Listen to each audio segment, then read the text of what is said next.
Welcome to the channel. So maybe you don't have any eggs in the house, or you're just shy of what you need, or maybe you have an egg allergy. Today, I've got 14 egg substitutions that you can try with your baking recipes. I'm Jamie with SavorySaver. I share gluten-free recipes, tips, tricks, and resources to make your gluten-free lifestyle easier. So please consider hitting subscribe and let's get started.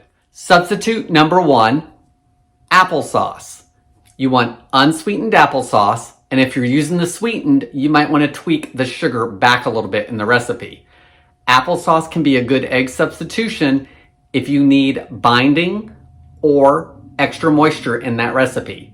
You want to make sure that when you're using this as an egg substitute that you have something else in the recipe that causes leavening, because applesauce is not going to help those baked goods rise, but again, it can add moisture or some binding.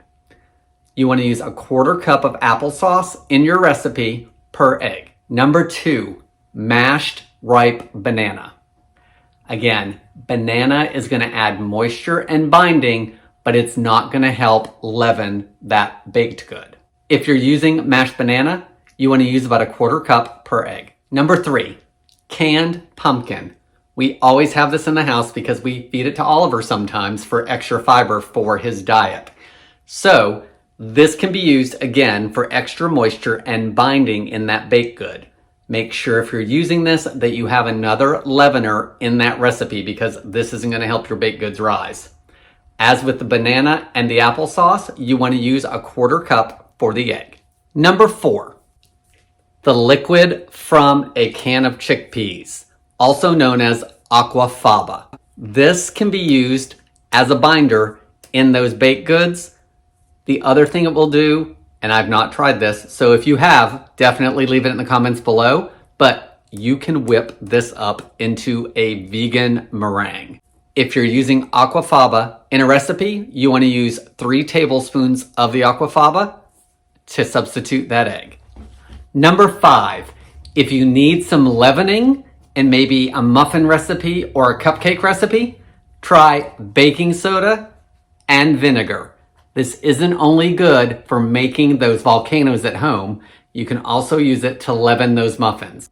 For this substitution, you'll need 1 tablespoon of white or apple cider vinegar combined with a teaspoon of baking soda. If you have liquid eggs in the fridge, or the type that would just rather buy that and be done with it and not have to deal with shells, liquid eggs is a great egg substitution because it's eggs in a carton. Number 7, flaxseed that has been ground. I recently had a comment on one of my videos talking about using a flaxseed egg and that they do it all the time because they can't have eggs. The recipe I saw for a flax egg is 1 tablespoon of ground flaxseed to 3 tablespoons of warm water. You want to let that set for 10 minutes so that it can get hydrated. If you guys have another recipe for flaxseed eggs, leave it down in the comments below. Number 8, buttermilk. Now, this is powdered buttermilk. I don't typically keep liquid buttermilk in my fridge because I don't use it very often. So I've got the powder. I don't know if this will work or not, but buttermilk can substitute for an egg. If you're using buttermilk as an egg substitute, that's going to give you binding and moisture. 1/4 cup of buttermilk is what you would need to substitute that egg. Number 9, this is one I recently used in a gluten-free pizza crust recipe, and it worked out great. This is going to work well if the only leavener in your recipe is eggs, because we're going to take out those eggs and use this.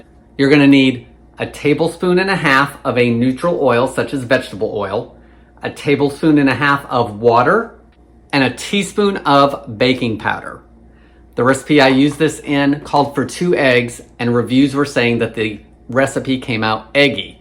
I opted for this solution with 1 egg, and it came out great. I added the liquid to the liquid ingredients, and the baking powder was mixed with the dry. I think this is a great one to try, especially if you're looking for some leavening in the recipe. Number 10, how about some yogurt? Yogurt can be great at adding moisture. You'll want to make sure that your recipe has a leavening agent in it because this isn't going to help. to substitute this for an egg, use a 1/4 cup. Number 11, water, only with bubbles. Carbonated water can substitute for an egg in baked goods, especially if another leavening agent is present. For that substitution, use a 1/4 cup of carbonated water for an egg.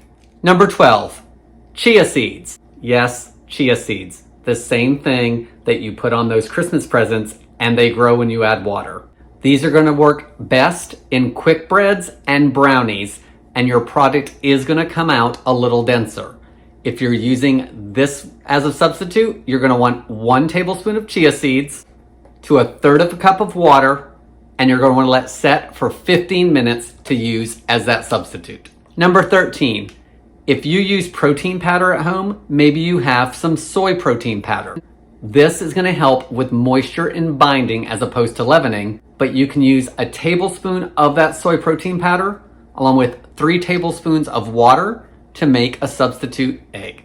Number 14, and the final egg substitute idea that I have for you, this is going to be used for binding and moisture, so make sure you're using it with a recipe that has leavening in it, and that substitution is arrowroot powder. 2 tablespoons of arrowroot powder with 3 tablespoons of water will give you an egg substitution. There are 14 different options that you can try the next time you need an egg or need to leave one out. As with all substitutions, you are going to get slightly different results, and these substitutions are going to work better in some recipes as opposed to others. Did I miss any substitutions? If I did, leave those in the comments below. I want to thank you guys so much for watching, and I hope to see you in the next video.